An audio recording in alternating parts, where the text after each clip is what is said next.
നമസ്കാരം. മരിച്ചുപോയവരുടെ പ്രൊഫൈലുകൾ നിങ്ങൾ സന്ദർശിക്കാറുണ്ടോ? നിങ്ങളുടെ പ്രിയപ്പെട്ടവരായിരുന്നവർ, നിങ്ങളുടെ ഏറ്റവും അടുത്ത സുഹൃത്തുക്കളായിരുന്നവർ, ഇപ്പോൾ നമ്മളുടെ കൂടെ ഇല്ല അവരുടെ പ്രൊഫൈലുകൾ നിങ്ങൾ സന്ദർശിക്കാറുണ്ടോ?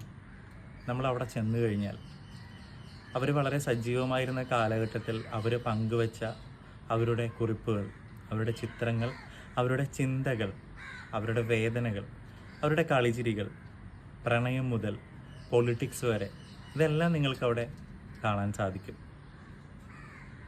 ഇതിലൊക്കെ ഉപരിയായിട്ട് നമുക്ക് ഏറ്റവും കൂടുതൽ വേദന തോന്നുന്നത് ചാറ്റ് ബോക്സിലേക്ക് ചെന്ന് കഴിഞ്ഞാൽ അവരുടെ സ്വരമായി നമ്മിലേക്ക് എത്തിയ അവരുടെ വോയിസ് മെസ്സേജുകളാണ്.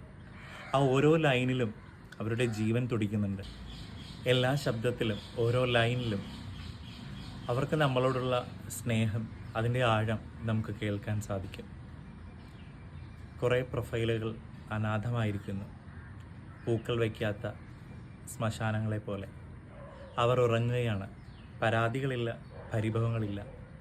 ജീവിച്ചിരിക്കുന്നവർ അവരുടെ ഓർമ്മകളുമായി മുന്നോട്ട് പോകുന്നു. ഇത്രമാത്രം പറയാനുള്ളൂ.